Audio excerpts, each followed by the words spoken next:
परिचय। हम अपने दैनिक जीवन में घन का प्रयोग अक्सर करते हैं। उदाहरण के लिए, घन एक ठोस आकृति होती है। हम घन का आयतन गणित के सूत्र से ज्ञात कर सकते हैं। यह हमारे दिन प्रतिदिन के जीवन में सामान्यतः प्रयोग किया जाता है। उदाहरण के लिए, मान लीजिए कि आपके पास एक घनाकार डिब्बा है जिसमें थोड़ी मात्रा में तेल है। बॉक्स में कितना तेल है? आप घन के आयतन का प्रयोग करके आप तेल की मात्रा जान सकते हैं। उद्देश्य। इस पाठ के अंत में आप निम्न करने में सक्षम हो जाएंगे: घन को पहचानना, अभाज्य गुणनखंड विधि के प्रयोग के लिए घन को पहचानना, घन की विशेषताएं बताना, घनमूल को पहचानना, घन और घनमूल के बीच विभेद करना, किसी पूर्ण घन का अभाज्य गुणनखंडन की सहायता के बिना घनमूल ज्ञात करना। पूर्ण घन। किसी संख्या का घन तब प्राप्त होता है जब उस संख्या की घात 3 कर दी जाती है। घन का आयतन बराबर है s घन के। जब किसी संख्या को उसी से 3 बार गुणा करते हैं तो हमें उस संख्या का घन प्राप्त होता है। 2 का घन बराबर है 8 के। 5 का घन बराबर है 125 के। 8 और 27 प्राकृतिक संख्याएं हैं जो क्रमशः प्राकृतिक संख्याओं 2 और 3 का घन है। ऐसी संख्याओं को घन संख्याएं कहते हैं। उदाहरण: पूर्ण घन बनाने के लिए 500 को किस सबसे छोटी संख्या से गुणा करना होगा? हल: हमने देखा है कि 500 बराबर है 2 घन गुणा 5 घन के। अतः गुणनखंडन को 3 के समूह में बनाने के लिए हमें 500 को 2 से गुणा करना चाहिए।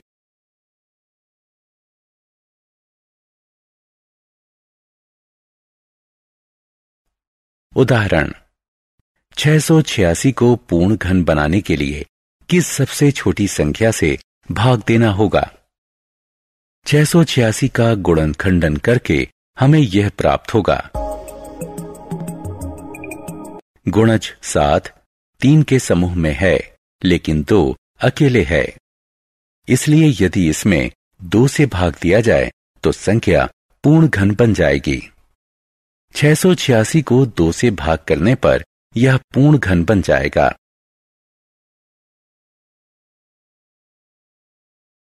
संख्याओं के घन की विशेषताएं। सम संख्या और विषम संख्या का घन। यदि किसी सम संख्या को स्वयं से 3 बार गुणा किया जाए तो परिणाम एक सम संख्या ही होगा। उदाहरण स्वरूप, यदि एक विषम संख्या को स्वयं से 3 बार गुणा किया जाए तो परिणाम एक विषम संख्या होगा। उदाहरण स्वरूप, किसी प्राकृतिक सम संख्या का घन एक सम संख्या होता है। किसी प्राकृतिक विषम संख्या का घन एक विषम संख्या होता है।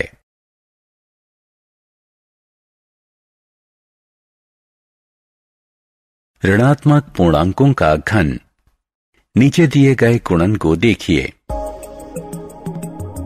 हम इस निष्कर्ष पर पहुंचते हैं कि ऋणात्मक पूर्णांक का घन ऋणात्मक पूर्णांक ही होता है। किसी परिमेय संख्या a/b का घन निम्न प्रकार से है। घनमूल। यदि 2 का घन 8 है तो 2 को 8 का घनमूल कहा जाता है। हम घनमूल को इस चिन्ह से प्रदर्शित करते हैं। घनमूल।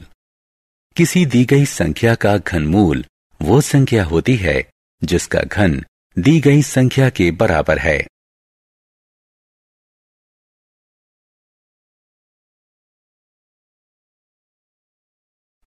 किसी पूर्ण घन का अभाज्य गुणनखंडन द्वारा घनमूल प्राप्त कीजिए। उदाहरण 1728 का घनमूल प्राप्त कीजिए। हल, दी गई संख्या का अभाज्य गुणनखंडन कीजिए। समान गुणनखंडों का त्रिक बनाइए। प्रत्येक त्रिक से एक अभाज्य संख्या लीजिए और उनका गुणनखंड बनाइए। वांछित घनमूल 12 है, जिसे हम इस प्रकार लिख सकते हैं।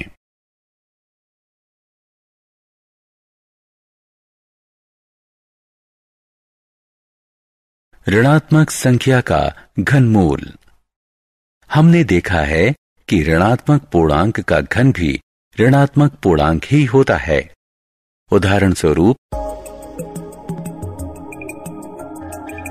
सामान्यतः यदि एक धनात्मक पूर्णांक है, अतः एक ऋणात्मक पूर्णांक का घनमूल प्राप्त करने के लिए इसके पूर्णांक का घनमूल ज्ञात कीजिए और उसके पहले ऋण का चिन्ह लगा दीजिए। उदाहरण स्वरूप,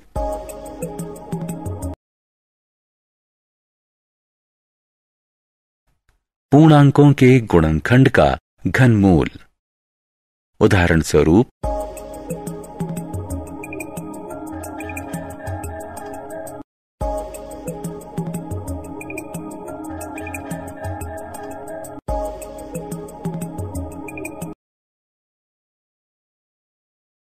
परिमेय संख्याओं का घनमूल हम पहले ही देख चुके हैं।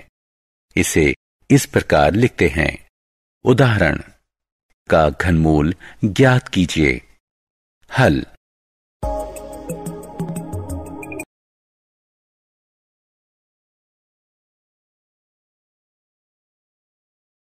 सारांश। आइए हमने जो कुछ सीखा है उसे संक्षेप में दोहराएं। किसी संख्या का घन उस संख्या की घात 3 होती है।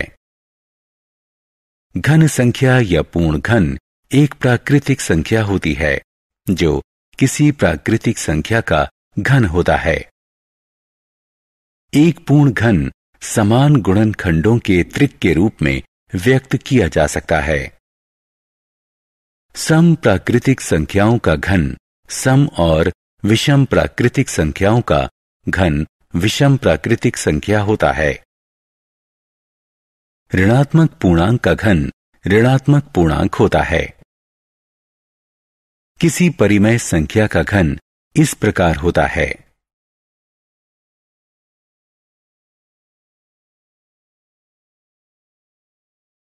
किसी दी गई संख्या का घनमूल वह संख्या होती है जिसका घन दी गई संख्या के बराबर हो। ऋणात्मक संख्याओं का घनमूल ऋणात्मक होता है। किसी परिमेय संख्या a/b का घनमूल यह होता है।